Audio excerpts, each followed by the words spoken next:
Ministeren melder afbud til et møde om terror, fordi en kontroversiel muslim deltager.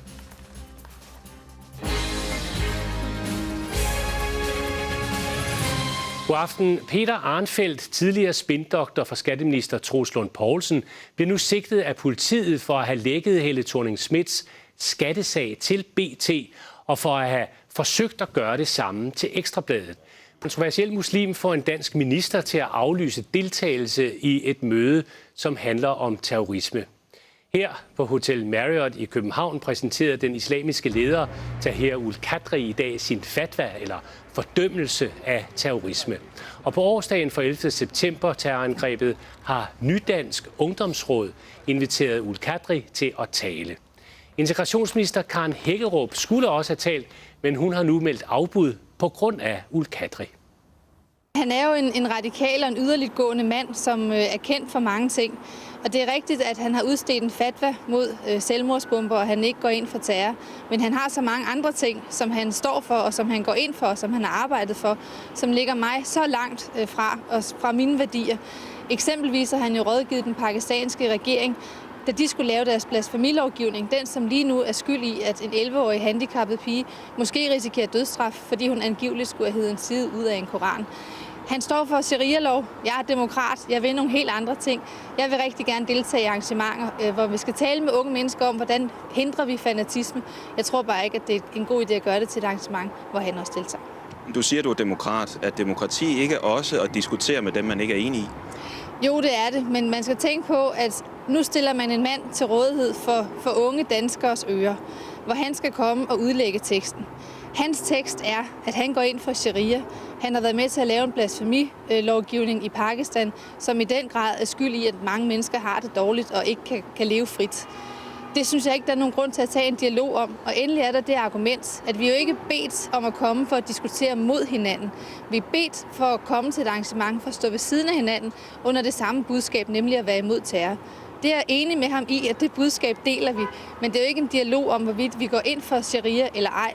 Det er en dialog, hvor han og jeg skulle sættes til at være i samme båd eller under samme hat. Og det er vi ikke, og derfor har jeg ikke lyst til at deltage. Og her i studiet har vi nu Mohammed Tahir-al-Qadri. Før vi taler sammen, så vil jeg lige forklare seerne, hvem vores gæst er. Han er 61 år, han er født i Pakistan, tidligere professor i international muslimsk ret ved Punjab-universitetet. I 1981 grundlagde han den internationale muslimske organisation Minhaj-ul-Quran, som arbejder for religiøs moderation, god uddannelse og dialog mellem religionerne. I 2010 blev han internationalt kendt, da han udstedte en fatwa eller en fordømmelse rettet mod terrorisme, som påviser, at selvmordsbomber ikke accepteres i islam. Han har fordømt terrorangrebet den 11. september 2001 mod World Trade Center, og han har fordømt Osama bin Laden. Så har han været juridisk rådgiver for den pakistanske regering omkring den omstridte blasfemilov, og det er en lov, som blandt andet medfører, at en pige lige nu risikerer dødsstraf. Welcome, Dr. Ul-Qadri. Thank you for joining us. Thank you very much. In the clip we just saw with the Danish Minister of Integration, she says that she's totally on board when it comes to condemning terrorism. But she says that you are pro-Sharia law and she's against it.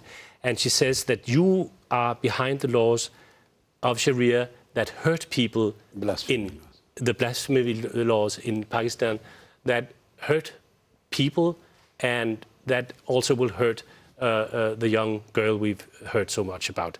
What is your reaction to the Danish minister's comments? Thank you for inviting me here. I want to comment on Danish minister's decision of withdrawal from his conference. I am a guest and not a Danish citizen. This is our own choice. But I have a right to explain the situation. The Danish Integration Ministry and the minister, have been totally receiving wrong information. They should try to correct their source of information. The fact is, I'm not saying for sake of the conference, the fact is that I was never a consultant or advisor to General Zia-ul-Haq. the president who made the law of blasphemy in 80s, I had never been a member of his cabinet. I was never a member of the parliament in his days.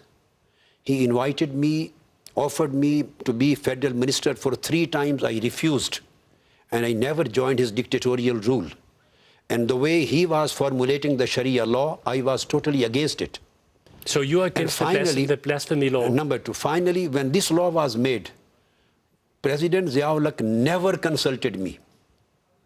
And I was never a part of shaping this law in the parliament made by General Zia-ul-Haq. So this is absolutely clear. So they have wrong information that I was his advisor. So let us get it on the table. Yeah. Are you pro or against the much discussed blasphemy laws in Pakistan? Now, there are 2 aspects. First of all, after clarifying the situation that I was never a part of shaping in the parliament. Now there are 2 aspects of this law. And every law, one is substantial law, and other is procedural law. As far as the substantial law is concerned, whereby just the punishment is mentioned for a particular crime or a particular act, I won't comment in it because this is not the just Sharia law. I would like to correct, this is originally a biblical law. So but the question, excuse me, the question is that the whole world is discussing, in particular, this case with a very young girl who apparently, she's a Christian, apparently she's been accused of burning some pages from the Quran. Now she risks capital punishment. So the question to you is, do you support that kind of law or don't you? But let me explain the first aspect very briefly, that this law is first of all a biblical law. This was revealed in Bible on Moses. This was the Christian law. I'm sorry, then but it became the Sharia law. So the Jews, the Christians, that is not, I know, but we are in the same boat. We are here to discuss why there is a controversy around your person. And the minister says that she is against the kind of law that you apparently support. I'm trying to get you to answer a simple question. Do you support that kind of law, whether it's biblical, Judaic or Islamic? Or Christian or Islamic. Whatever. Yes. My answer to that is... Most of the world, by the way, has done away with that. I mean, the Christians don't do that anymore. Yes. I differ with the procedural and administrative, all procedural law of this matter. I have many reservations. I have difference of opinion. And this law needs a lot of reforms and amendments. And I do not support this law as it is being practiced in Pakistan. I am against all this practice. And any law which can be misused against the minorities, against the Christian girls or people or the weaker sections, I have been opposing these kind of laws and procedures. I will oppose. And if any injustice is done to that Christian girl, I would be the first person to go to Pakistan to fight for her right and to save her life. I oppose any kind of law which is unjust law. She is a minor. She is suffering from Down syndrome, as I have read through the reports. And the evidence are again mixed. The mullah seems to, according to one report, he mixed the papers in that. So there is a doubtful situation. So I hope the Pakistani court is not going to sentence him capital punishment. And if this thing happens against the justice, I would be the first person to support the Christian girl and minorities to save her life and to save the rights of minorities. Because I differ with the ways this law is being practiced in Pakistan. I am very clear on that subject. I don't support it. So that was very clear. Thank you very much for that. Another question about minorities, because apparently Christians in particular are very worried in Pakistan these days. Do you support capital punishment for insulting the Prophet? This law, the capital punishment for insulting the Prophet, this is common not only for Prophet Muhammad. The same is law for Jesus Christ in Pakistan. And same is for Moses and all prophets and messengers. Same is for Torah and Bible and Quran. This is a common.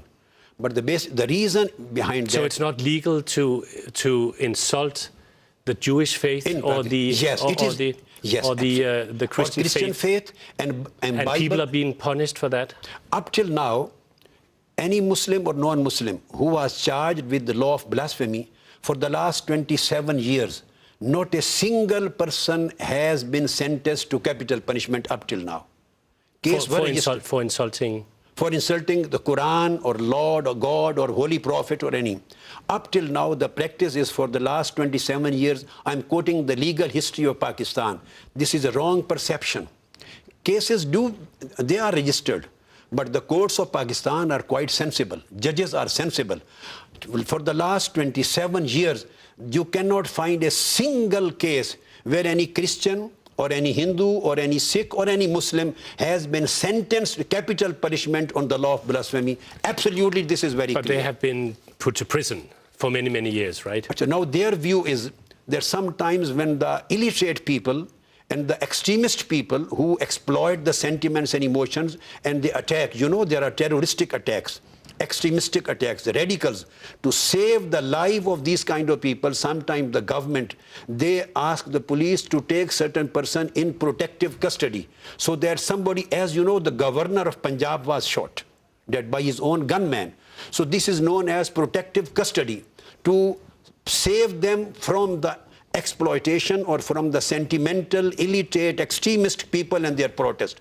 This is just a custody. But as far as the prison is concerned, wrong cases are registered in murder matter, in many other criminal matters. Wrong cases are registered. This is a fault with the legal system of Pakistan and many other third world countries, those who are known to be hybrid regimes or flawed democracies, that there is no rule of law sometimes. The justice procedure is not very quick. Any case, I used to practice law as a lawyer before I became professor. Civil laws take 25 years to come to the final judgment.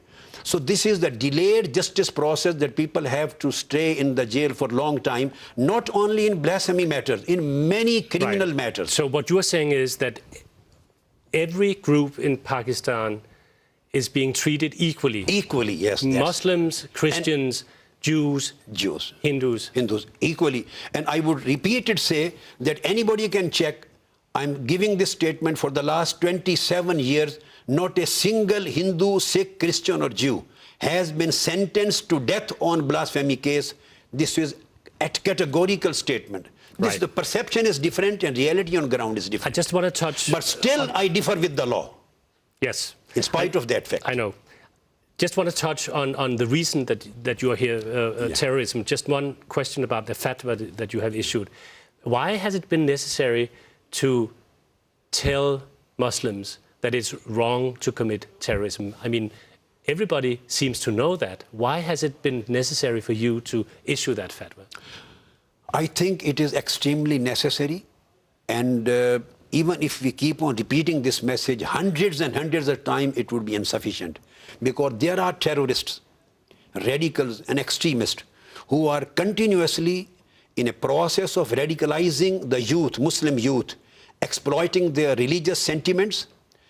And those sentiments, sometimes they are frustrated on basis of some global political situations, sometimes the socio-economic situations, sometimes there are many other regions, and so they exploit their region and they radicalize them, they brainwash them, and they have hijacked the Islamic terms like jihad, khilafah. They are against democracy. They say democracy is unbelief, totally silly things, and they brainwash them and they prepare them to commit suicidal attacks, terroristic attacks on civilian populations, and consider that this act will take them to heavens. So it became necessary to quote Quran and the Sunnah of Prophet of Islam and the authorities of Islam to explain the fact that killing a single person, maybe Muslim or a non-Muslim, who is a civilian, belong to civilian population, and who is a non-combatant, even if he belongs to the military of a state which is at war with you, even he is a military person, but he is not at that time fighting with you and unarmed, killing that person is equal to killing the whole of the mankind. And that is an act of unbelief. So this act of terrorism will not take the suicide bombers to heaven. Rather, this will take them to hellfire. And this will not provide them 70 virgins. This will provide them the very great hellfire. So I wanted to save the Muslim youth who are in a process of being radicalized, who are in a process of being brainwashed. And they are not terrorists today, but they can be a terrorist for tomorrow. I want to save them, to bring back to normal life. And I want to create an atmosphere of tolerance, mutual understanding, a culture of dialogue, and tolerating the religions. All religions and culture may live together in a peaceful atmosphere, and the human dignity and the values of all religions may be respected, and the freedom of expression should be given to everybody, and difference of religion and culture should be respected. Human rights should be respected. Democracy should be respected. So this was the reason to issue the fatwa, substantiated with Quranic authorities and the Hadithic authorities of Islam, to explain the youth the way where Bin Ladenians are taking you, and the path where the extremists and terrorists are taking you, that is against Islam, against all religions, against humanity, against human rights, against morality. So this was my duty, being a servant of religion and servant of mankind. And we can hope that that part of your message will come true, inshallah. And last thank you. thing I would... Yeah, very short, because we... Very short. Yeah. These are the photographs of the Christian minorities coming to my headquarters, Minhajul Quran, and we are cutting the Christmas cake. We are not... Yes, Christmas cake. You can show. Yeah, I can show it. These are all... Yes. This is Minhajul Quran. These are Christian leaders belonging to Catholic, belonging to Protestant Church of Pakistan, and I opened the mosque of Minhajul Quran for them. The first mosque opened for Christians for their worship. They are worshipping according to Christian religion. So... And finally, this is the Pope John Paul, late, receiving my fatwa, and my student attending a 6-month course there. Right. So we are always propagating interfaith harmony and relationship with religions, and we are working with minorities. And in Pakistan, I am the chairman of Muslim-Christian Dialogue Forum. And if you ask the Christians, Hindus and Sikhs in Pakistan, minorities, name single person among the Muslim leaders or Muslim religious scholars, single person who has been your protector, who has been fighting for your rights. And if you ask single name, I hope they will mention only one name, and that is Dr. Tahir-ul-Qadri. And thank you very much for coming. Thank you. Thank you very much too.